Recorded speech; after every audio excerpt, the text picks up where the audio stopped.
नमस्कार दोस्तों, स्वागत है आप सभी का इस वीडियो में। इस वीडियो में हम दोस्तों कम्युनिकेशन सिस्टम की कुछ एमसीक्यू देखेंगे। हम सभी लोगों ने दोस्तों डीएफसीसीआईएल में जो इलेक्ट्रॉनिक्स का सिलेबस था, जिसमें कि काफ़ी सारे चैप्टर्स थे, इसी में से एक था दोस्तों एनालॉग एंड डिजिटल कम्युनिकेशन। तो इसको लगभग हमने सारा कंप्लीट पढ़ लिया है, कुछ ही थोड़ा सा बचा हुआ है, तो उसकी भी वीडियो आपको चैनल पर देखने को मिल जाएगी। इस वीडियो में दोस्तों इस चैप्टर से रिलेटेड कुछ एमसीक्यू यहाँ पर हम देखेंगे कि कौन कौन से किस प्रकार के क्वेश्चन यहाँ पर बनते हैं। अब दोस्तों अगर आप नए हैं चैनल पर तो चैनल पर आ जाना है आप सभी को, सब्सक्राइब करके बेल आइकन को प्रेस कर लेना है। और जैसे ही आप प्लेलिस्ट वाले सेक्शन में आएंगे तो आप सभी को सबसे पहले ही प्लेलिस्ट देखने को मिल जाएगी डीएफसीसीआईएल इलेक्ट्रॉनिक्स की। तो इसमें डीएफसीसीआईएल के लिए जितना भी इलेक्ट्रॉनिक्स का सिलेबस है वो सभी मैं कवर करने वाला हूँ, तो इस प्लेलिस्ट को आप जरूर से फॉलो कीजिएगा। अब रिसेंटली दोस्तों मैंने कम्युनिटी में कल जो है एक पोल करा था, जिसमें कि आप सभी से पूछा था कि आप सही पूरे चैप्टर का एक्सप्लेनेशन चाहते हैं या फिर एमसीक्यू के साथ साथ जो है एक्सप्लेनेशन चाहते हैं पूरे चैप्टर का। तो आप सभी लोगों ने मेजोरिटी जो मुझे वोट दिया था वो किया था कि पूरे चैप्टर को एक्सप्लेन करते रहें, जैसे कि मैंने अभी किया था एनालॉग एंड डिजिटल कम्युनिकेशन को। तो आप सभी को दोस्तों उसी तरीके से कम्प्लीटली एक्सप्लेनेशन के साथ वीडियो देखने को मिलेगी। बट यहाँ पर दोस्तों टाइम बहुत ही कम बचा है, इसलिए पॉसिबल नहीं है कि फुल एक्सप्लेनेशन के साथ सारे चैप्टर को पढ़ा जाए, क्योंकि इसके बाद दोस्तों जो एनालॉग एंड डिजिटल सर्किट्स है ये बहुत ही बड़ा टॉपिक है, जिसमें कि हम एनालॉग एंड डिजिटल इलेक्ट्रॉनिक्स के बारे में पढ़ते हैं। एनालॉग में हम पावर इलेक्ट्रॉनिक्स के बारे में पढ़ते हैं, डिजिटल में हम अपने सिक्वेंशियल सर्किट्स के बारे में पढ़ते हैं। और जो ये पावर सप्लाई एंड एसएमपीएस है ये तो एक ही वीडियो में कवर हो जाएगा, लेकिन जो दोस्तों ये बड़े बड़ी चीज़ें हैं जिसमें कि बहुत सारे टॉपिक आते हैं, तो पॉसिबल नहीं है कि कम्प्लीटली एक्सप्लेनेशन के साथ ही यहाँ पर कंप्लीट करा जाए सिलेबस। बट कोशिश हम जरूर करेंगे, देखेंगे कितना क्या हम कवर कर पाते हैं। बट यहाँ पर दोस्तों ये एक एमसीक्यू वीडियो है जो कि हर एक चैप्टर खत्म होने के बाद यहाँ पर मैं आपको बताऊंगा। तो इसमें कि हमें पता चल जाएगा कि जो जो हमने पढ़ा है उसके अकॉर्डिंग हम कैसा क्या हमें यहाँ पर क्वेश्चन आ रहे हैं। तो इस वीडियो में हम कम्युनिकेशन सिस्टम की एमसीक्यू देखेंगे। अगर आप चैनल पर नए हैं और आपने कम्युनिकेशन सिस्टम नहीं पढ़ा है तो आप सभी जो है चैनल पर जाके प्लेलिस्ट को विजिट कीजिएगा, लिंक मैं आपको डिस्क्रिप्शन में दे दूंगा। तो वहाँ से जो है आप कम्युनिकेशन सिस्टम को अभी पढ़ सकते हैं। इसके बाद आगे हम देखते हैं इस चैप्टर के कुछ एमसीक्यू। तो चलिए शुरू करते हैं। अब यहाँ पर एक और चीज़ मैं आपको बता दूं वीडियो में आगे बढ़ने से पहले, तो यहाँ पर मैंने हिंदी और इंग्लिश दोनों ही भाषाओं में लिखा है, तो मुझे उम्मीद है कि आप सभी को यहाँ पर प्रॉब्लम नहीं होगी। तो सबसे पहला क्वेश्चन है 2 megahertz carrier is amplitude modulated using a 1 kilohertz signal, what is the bandwidth required for transmission.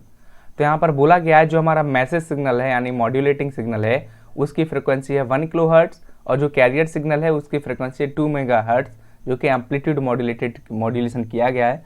तो इसके लिए बैंडविड्थ कितनी रिक्वायरमेंट होगी? तो ऑप्शन हमारे दिए 5 किलोहर्ट्ज, 7 किलोहर्ट्ज एंड 2 किलोहर्ट्ज, या फिर नन ऑफ दी एवर। तो दोस्तों यहाँ पर जो 1 किलोहर्ट्ज सिग्नल है, मतलब 1 किलोहर्ट्ज जो फ्रिक्वेंसी है, ये हमारे मैसेज सिग्नल की फ्रिक्वेंसी है, यानी मॉड्यूलेटिंग सिग्नल की फ्रिक्वेंसी, जिसको कि हम FM से लिखते हैं। FM is equal to 1 kilohertz, यानी जो कि हमारी मॉड्यूलेटिंग फ्रिक्वेंसी है, ये हमारा मेन सिग्नल है, इसको ही हमें ट्रांसमिट करना है। इसके बाद 2 मेगाहर्ट्ज ये हमारी कैरियर फ्रिक्वेंसी है, जिसको कि हम FC से डिनोट करते हैं। तो FC is equal to 2 megahertz. अब दोस्तों बैंडविड्थ का फॉर्मूला हम सभी लोगों ने पढ़ा था एम्पलीट्यूड मॉड्यूलेशन में, जो कि बैंडविड्थ इज इक्वल टू होता है 2FM। FM जहाँ पर है हमारे मैसेज सिग्नल की फ्रिक्वेंसी, तो इसका 2 टाइम्स होता है हमारा बैंडविड्थ एम्पलीट्यूड मॉड्यूलेशन में। तो इसमें दोस्तों FM की वैल्यू हम पुट कर देंगे, तो bandwidth is equal to 2 into 1 kilohertz equal to 2 kilohertz. तो ये हमारी बैंडविड्थ हो जाएगी। अब देखिए ये जो बैंडविड्थ का फॉर्मूला है इस bandwidth is equal to 2FM, ये कहाँ से निकला? तो इसके लिए आप सभी को कम्युनिकेशन सिस्टम की वीडियो को चेकआउट करना है। अगेन प्लेलिस्ट में आपको डिस्क्रिप्शन में दे दूंगा, तो आप जरूर से उसको विजिट कीजिएगा। इसके बाद बढ़ते हैं हम सभी लोग नेक्स्ट क्वेश्चन पर। तो यहाँ पर दोस्तों हमसे पूछा क्या है, what is the frequency range of FM। तो FM यानी फ्रिक्वेंसी मॉड्यूलेशन यानी FM रेडियो की फ्रिक्वेंसी रेंज क्या है? तो दोस्तों हम सभी ने अपने घर घर में रेडियो को सुना हुआ है और आप सभी को पता भी होगा। नहीं भी पता तो मैं आपको बता देता हूँ कि जो FM रेडियो की जो फ्रिक्वेंसी रेंज होती है वो होती है जनरली 88 मेगाहर्ट्ज टू 108 मेगाहर्ट्ज। तो ये बहुत ही इंपॉर्टेंट है, आप सभी इस क्वेश्चन को जरूर से याद रखिएगा। इसके बाद नेक्स्ट क्वेश्चन की बात करें तो यहाँ पर पूछा गया है the speed of carrier wave use for the modulation process. अब देखिए हम सभी लोगों ने पढ़ा था कि जो मॉड्यूलेशन होता है उसमें हम कहते क्या है, अपने मेन सिग्नल को एक हाई फ्रिक्वेंसी वेव के साथ मर्ज कर देते हैं। तो यहाँ पर हमसे उसी हाई फ्रिक्वेंसी वेव की स्पीड को पूछा गया कि इसकी स्पीड कितनी होती है। तो इसकी स्पीड दोस्तों यहाँ पर ऑप्शन दिए गए हैं। तो जनरली इसकी जो स्पीड होती है, फिलहाल आप सभी कमेंट्स में जरूर से बताइएगा, तो जो इसकी स्पीड होती है वो होती है 3 × 10⁸ मीटर पर सेकेंड। अगर आपको मैं डायरेक्टली ऐसे बताऊं तो 3 लाख किलोमीटर पर सेकेंड की इसकी स्पीड होती है, लगभग लाइट की स्पीड के बराबर। तो इस तरीके से आप इसको याद रखिएगा। नेक्स्ट क्वेश्चन की बात करें तो in which of the following modulation pulse train is used instead of carrier wave. तो यहाँ पर हमें बोला गया है कि किस मॉड्यूलेशन में जो हम कैरियर वेव यूज करते थे एनालॉग, उसके स्थान पर हम पल्स वेव का यूज़ करते हैं, यहाँ पर पल्स ट्रेन का यूज़ करते हैं। तो अब आप सभी लोग कमेंट्स में ज़रूर से बताइएगा। हम सभी लोगों ने मॉड्यूलेशन को पढ़ा था, इसे भी पढ़ा था, मैंने आप सभी को डिटेल से बताया हुआ था। तो नाम ही में पता चल रहा है किसका इन्होंने बोला है, पल्स ट्रेन का। किसका बोला है? पल्स ट्रेन का, कि कैरियर के रूप में पल्स ट्रेन का किस मॉड्यूलेशन में यूज़ करते हैं। तो यहाँ पर हमें ऑप्शन दिया है पल्स मॉड्यूलेशन। तो पल्स मॉड्यूलेशन में ही हम जो पल्स ट्रेन का यूज़ करते हैं। यहाँ पर एक बार फिर मैं आपको बता दूँ, एनालॉग मॉड्यूलेशन जनरली 2 टाइप का होता है, analogue modulation, digital modulation. Analogue modulation में भी 2 प्रकार का मॉड्यूलेशन होता है, एक कंटिन्यूस वेव मॉड्यूलेशन और एक पल्स मॉड्यूलेशन। तो कंटिन्यूस वेव मॉड्यूलेशन में होता है क्या है, जो हमारा मैसेज सिग्नल होता है वो भी एनालॉग फॉर्म में होता है, और जो हमारे कैरियर सिग्नल होता है वो भी एनालॉग फॉर्म में होता है। लेकिन पल्स मॉड्यूलेशन में क्या होता है, जो हमारा मैसेज सिग्नल होता है वो तो एनालॉग फॉर्म में होता है, लेकिन जो हमारा कैरियर सिग्नल होता है वो पल्स फॉर्म में होता है। अब डिजिटल मॉड्यूलेशन में भी यहाँ पर जो हमारा मेन सिग्नल होता है वो तो हमारा डिजिटल फॉर्म में होता है, लेकिन जो हमारा कैरियर सिग्नल होता है वो एनालॉग फॉर्म में होता है। तो आप सभी इसका जरूर से ध्यान रखिएगा, यहाँ से भी क्वेश्चन पूछे जा सकते हैं। नेक्स्ट क्वेश्चन की बात करें तो यहाँ पर पूछा गया है which of the following is not related to communication process. इनमें से कौन संचार से संबंधित नहीं है? Wave shaping circuit, receiver, transmitter या नन ऑफ दीज। तो देखिए हमारे कम्युनिकेशन में रिसीवर तो भैया बहुत ज़रूरी है, क्योंकि यही सिग्नल को रिसीव करता है ट्रांसमिशन के बाद।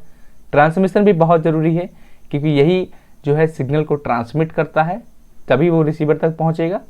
इसके बाद जो वेव शेपिंग सर्किट है, तो ये हम अपने कम्युनिकेशन में यूज़ नहीं करते हैं। अब वेव शेपिंग सर्किट अगर आप नहीं जानते तो क्लीपर और क्लैम्पर अगर आपने इलेक्ट्रॉनिक्स में पढ़े हैं तो जनरली उन्हीं को जो है हम वेव शेपिंग सर्किट यहाँ पर बोलते हैं, जिसमें कि हम डायोड वगैरह का काम में लेते हैं। नेक्स्ट क्वेश्चन दोस्तों यहाँ पर पूछा गया है the function of transmitter is, transmitter का कार्य क्या है? तो यहाँ पर लिखा हुआ है, पढ़ सकते हैं आप, converting information into electrical signal, converting analogue signal to digital signal, converting digital to analogue signal, या फिर converting electrical signal to information signal. अब देखिए अगर आपने कम्युनिकेशन सिस्टम की पार्ट 1 वीडियो देखी है तो उसमें मैंने आप सभी को बताया था कि जो हमारा ट्रांसमीटर होता है उसमें जनरली 2 चीज़ें होती हैं। एक तो होता है हमारा इनपुट ट्रांसड्यूसर, ठीक है, एक होता है इनपुट ट्रांसड्यूसर और दूसरा होता है मॉड्यूलेटर। अब इन दोनों ही पार्ट को मिला के हमारा बनता है एक ट्रांसमीटर, या फिर हम ऐसा बोल सकते हैं कि एक ट्रांसमीटर में 2 चीज़ें होती हैं, इनपुट ट्रांसड्यूसर और एक मॉड्यूलेटर। तो देखिए जो इनपुट ट्रांसड्यूसर होता है उसका काम क्या होता है, जो कि हमने पढ़ा था अपने कम्युनिकेशन में। तो इनपुट ट्रांसड्यूसर का काम होता है जो कुछ भी यहाँ पर नॉन इलेक्ट्रिकल सिग्नल होते हैं या फिर उसको जो है इलेक्ट्रिकल फॉर्म में कन्वर्ट करता है इनपुट ट्रांसड्यूसर। इसके बाद आता है मॉड्यूलेटर, जो कि हाई फ्रिक्वेंसी की वेव के साथ हमारे मेन सिग्नल को मर्ज कर देता है। अब यहाँ पर देख सकते हैं आप, यहाँ पर लिखा हुआ है, पहला ही ऑप्शन लिखा हुआ है converting information into electrical signal. तो जो ट्रांसमीटर का काम होता है वो यही होता है कि इंफॉर्मेशन यानी नॉन इलेक्ट्रिकल सिग्नल को इलेक्ट्रिकल सिग्नल में कन्वर्ट करना। तो मोस्ट इंपॉर्टेंट है, आप सभी लोग ज़रूर से याद रखिएगा, यहाँ पर आप ध्यान से समझिएगा। अगर कोई डाउट रहते हैं तो नीचे कमेंट सेक्शन में ज़रूर से बताइएगा। नेक्स्ट क्वेश्चन आप देख सकते हैं, modulation process is separating the carrier wave from the signal wave, combining signal wave with the carrier wave, converting high frequency carrier wave into low frequency carrier wave, या फिर converting low frequency carrier wave to high frequency carrier wave. तो हमसे पूछा गया है कि modulation प्रक्रिया क्या है। अब यहाँ पर अगर आप सभी ने ध्यान से कम्युनिकेशन को अच्छे से पढ़ा है, जिसमें कि मॉड्यूलेशन को भी बताया था मैंने, तो मॉड्यूलेशन में करते क्या है, अपने मेन सिग्नल या फिर मैसेज सिग्नल के साथ एक हाई फ्रिक्वेंसी की वेव को मर्ज कर देते हैं। तो यहाँ पे आप दूसरा ऑप्शन पढ़ सकते हैं, combining signal wave with the carrier wave, या फिर कंबाइनिंग मैसेज वेव या message signal with the carrier wave. तो ये आप सभी को यहाँ पर याद रखना है। अब आप इसको अगर देखें तो आप यहाँ पर भी आप कंफ्यूज हो सकते हैं। यहाँ पर लिखा हुआ है converting low frequency carrier wave to high frequency carrier wave. बहुत से लोग इसको भी लगा देंगे, बट यहाँ पर ध्यान दीजिएगा, यहाँ पर लिखा हुआ है उन्होंने converting low frequency carrier wave, यहाँ पर उन्होंने मेंशन किया कैरियर वेव, लो फ्रिक्वेंसी कैरियर वेव को हाई फ्रिक्वेंसी कैरियर वेव में कन्वर्ट कर रहे हैं। बट एक्चुअल में मॉड्यूलेशन में ऐसा नहीं होता है, हम सभी जानते हैं। यहाँ पर हम एक्चुअल में जो मॉड्यूलेशन में होता है वही होता है कि हम अपने मेन सिग्नल को या फिर मैसेज सिग्नल को एक हाई फ्रिक्वेंसी कैरियर वेव के साथ मर्ज कर देते हैं। तो यही दोस्तों है मॉड्यूलेशन। इसके बाद नेक्स्ट क्वेश्चन की बात करें तो यहाँ पर the signal to noise ratio is expressed in. तो ये बहुत ही इंपॉर्टेंट है, आप सभी जरूर से याद रखिएगा, इसके बारे में हमने अभी तक नहीं पढ़ा था। तो जो सिग्नल टू नॉइज रेशियो, इसको हम लिखते किस में, इसकी यूनिट क्या है जनरली, तो यहाँ पर ऑप्शन दिए गए हैं वाट, हर्ट्ज, एम्पियर और डीबी। तो इसका जो आंसर होगा दोस्तों वो होगा डीबी। तो सिग्नल टू नॉइज रेशियो को हम डीबी में लिखते हैं, डीबी यानी डेसिबल। तो आप सभी लोग इसका ध्यान जरूर से रखिएगा। नेक्स्ट क्वेश्चन की बात करें तो which of the following is not a pulse modulation. PAM यानी पल्स एम्पलीट्यूड मॉड्यूलेशन, पीसीएम यानी पल्स कोड मॉड्यूलेशन और पीडब्ल्यूएम यानी पल्स विड्थ मॉड्यूलेशन। तो ये तीनों ही पल्स मॉड्यूलेशन के प्रकार हैं। तो जो हमारा सही आंसर होगा वो होगा option D, none of the above, क्योंकि ये तीनों ही हमारे पल्स मॉड्यूलेशन का टाइप्स हैं। और यहाँ पर एक और मॉड्यूलेशन होता है पल्स में ही, क्योंकि पल्स मॉड्यूलेशन में 4 मॉड्यूलेशन होते हैं, तो एक और मॉड्यूलेशन होता है जिसको कि हम बोलते हैं पीपीएम यानी पल्स पोजीशन मॉड्यूलेशन। इसके बाद बढ़ते हैं नेक्स्ट क्वेश्चन पर। तो यहाँ पर पूछा गया है which of the following modulation used for video in television transmission. तो कौन सा मॉड्यूलेशन है जो कि वीडियो ट्रांसमिट करने के लिए टेलीविजन में यूज किया जाता है। तो आप सभी को याद रखना है, जनरली यहाँ पर होता है एम्पलीट्यूड मॉड्यूलेशन, बट यहाँ पर ऑप्शन में कुछ और ही दिया गया है डीएचबीएससी, जो कि एम्पलीट्यूड मॉड्यूलेशन का ही एक पार्ट है। डीएचबीएससी यानी double side band suppressed carrier, SSBSC यानी single side band suppressed carrier और वीएसबीएससी यानी vestigial side band suppressed carrier. इन सभी के बारे में हम सभी ने कम्युनिकेशन सिस्टम में पढ़ा था, पार्ट 1 वीडियो में, पार्ट 2 वीडियो में। अगर आपको समझ नहीं आ रही हैं चीज़ें कि क्या होता है तो एक बार आप जरूर से उसको चेकआउट कीजिएगा, लिंक मैं आपको डिस्क्रिप्शन में दे दूंगा। अब देखिए डीएचबीएससी में होता क्या है कि हम केवल 2 साइड बैंड को ट्रांसमिट करते हैं, और एसएसबीएससी में क्या होता है कि हम केवल एक ही साइड बैंड को ट्रांसमिट करते हैं। लेकिन जो वीएसबीएससी होता है उसमें करते क्या है, हम करते तो एक ही साइड बैंड को ट्रांसमिट है, लेकिन उसके साथ कुछ पार्ट दूसरे साइड बैंड का भी हम ले लेते हैं ताकि दूसरे एंड पर उसको डिकोड करने में हमें आसानी मिले। तो जनरली यहाँ पर जो आंसर होगा वो होगा वीएसबीएससी यानी vestigial side band suppressed career. तो जो हम यूज़ करते हैं मॉड्यूलेशन वीडियो सेंड करने के लिए, वीडियो ट्रांसमिट करने के लिए टेलीविज़न में, तो उसके लिए हम काम में लेते हैं वीएसबीएससी अगर ऑप्शन दिए गए हैं तो आप सभी लोग इसका ध्यान रखिएगा। नेक्स्ट क्वेश्चन की बात करते हैं तो which is a digital modulation. तो हमसे पूछा गया है कि इनमें से कौन सा डिजिटल मॉड्यूलेशन है। तो सबसे पहले phase shift keying, amplitude shift keying और फ्रीक्वेंसी शिफ्ट कीइंग, और चौथा ऑल ऑफ दिस। तो दोस्तों मैं आपको बता दूं ये सारे ही डिजिटल मॉड्यूलेशन है, ठीक है। डिजिटल मॉड्यूलेशन की ये टेक्निक है सारे ही, amplitude shift keying, frequency shift keying और फेज शिफ्ट कीइंग। आगे हम डिजिटल मॉड्यूलेशन को पढ़ेंगे तो उस वीडियो में आपको जरूर से बताऊंगा इनके बारे में। फिर भी यहाँ पर मैं आपको एक चीज़ यहाँ पर बता देता हूँ। देखिए जो हमारा मैसेज सिग्नल होगा वो होगा बाइनरी फॉर्म में, मतलब कि डिजिटल फॉर्म में, और जो हमारे कैरियर सिग्नल होगा वो होगा एनालॉग फॉर्म में। तो एम्पलीट्यूड शिफ्ट की में हम करते क्या हैं, जब भी बन रहेगा तो वहाँ हमारे जो फ्रिक्वेंसी है, हमारे कैरियर वेव की फ्रिक्वेंसी है, वहाँ पर वो हाई रहेगी, और जहाँ हमारा मैसेज सिग्नल 0 होगा तो वहाँ हमारे कैरियर की फ्रिक्वेंसी एकदम 0 रहेगी। इसके बाद फ्रिक्वेंसी शिफ्ट की में भी सेम यही होता है कि जब 1 होता है तो फ्रिक्वेंसी बहुत हाई हो जाती है, और जब 0 होता है तो फ्रिक्वेंसी बहुत ही कम हो जाती है। इसके बाद फेज शिफ्ट की में भी जब जो है 1 होता है तो वो सेम रहता है, लेकिन जैसे ही इंटरचेंज होता है, जैसे 0 आता है तो वहाँ पर फेज शिफ्ट देखने को मिल जाता है। जैसे 1 होगा तो फिर फेज शिफ्ट हमें देखने को मिल जाएगा। इसके बारे में जब हम डिटेल से पढ़ेंगे तब आपको समझ में आएगा। नेक्स्ट है which modulation is most affected by noise. कौन सा मॉड्यूलेशन शोर से सबसे अधिक प्रभावित होता है, या फिर इसको हम ऐसे भी बोल सकते हैं किस मॉड्यूलेशन में अधिक नॉइज देखने को मिल जाती है। Amplitude modulation, frequency modulation, pulse modulation या फिर फेज मॉड्यूलेशन। तो आप सभी को हमेशा से याद रखना, एम्पलीट्यूड मॉड्यूलेशन ही एक मॉड्यूलेशन है जिसमें कि हमें सबसे ज़्यादा नॉइज़ देखने को मिलती है। अब यहाँ पर सबसे ज़्यादा नॉइज़ देखने को क्यों मिलती है? क्योंकि इसका एम्पलीट्यूड वेरी करता है, इसीलिए इसमें सबसे ज़्यादा नॉइज़ देखने को मिलती है। इसके बारे में हम सभी ने डिटेल से पढ़ा था अपने कम्युनिकेशन में। नेक्स्ट क्वेश्चन की बात करें तो which of the following is amplitude demodulation technique. तो यहाँ पर ऑप्शन दिए गए हैं, envelope detector, quadrature detector, frequency detector या फिर फिज डिटेक्टर। तो इन चारों में से कौन सा एम्पलीट्यूड डीमॉड्यूलेशन तकनीक है? तो दोस्तों हम सभी ने इसके बारे में पढ़ा था, एम्पलीट्यूड डीमॉड्यूलेशन के बारे में। तो वहाँ पर हम सभी ने पढ़ा था एनवेलप डिटेक्टर के बारे में।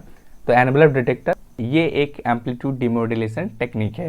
नेक्स्ट क्वेश्चन यहाँ पर पूछा गया है, which transmission supports the highest data rate. कौन सा ट्रांसमिशन उच्चतम डेटा रेट को सपोर्ट करता है?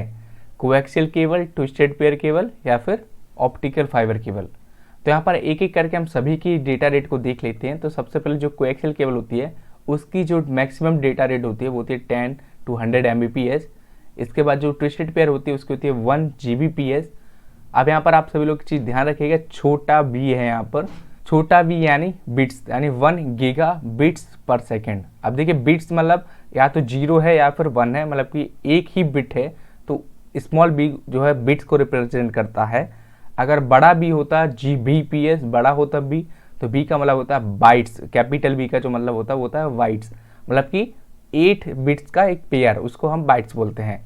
तो जो हमारे ट्विस्टेड पेयर केबल की डेटा रेट होती है वो होती है 1 Gbps। इसके बाद ऑप्टिकल फाइबर की होती है अप टू 10 Gbps यानी 10 Gbps तक। तो आप देख सकते हैं सबसे ज़्यादा किसकी, हमारे ऑप्टिकल फाइबर की। तो तीसरा ऑप्शन यहाँ पर सही हो जाएगा। इसके बाद नेक्स्ट क्वेश्चन है, रडार यूज्ड फॉर। रडार का किसके लिए मतलब यूज की जाती है?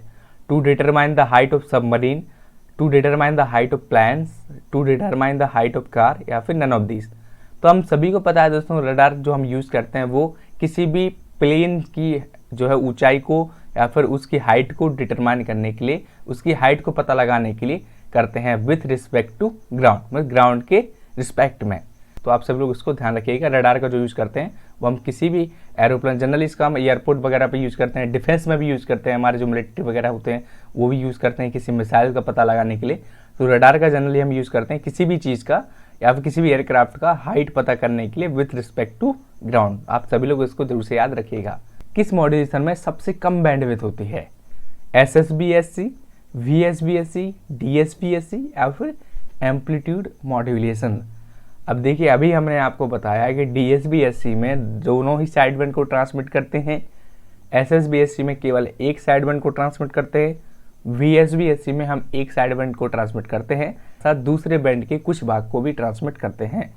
तो यहाँ पर सबसे कम जो बैंडविड्थ होगी वो होती है SSBSC की, यानी single side band suppressed career की, क्योंकि इसमें सबसे कम बैंडविड्थ यूज होती है।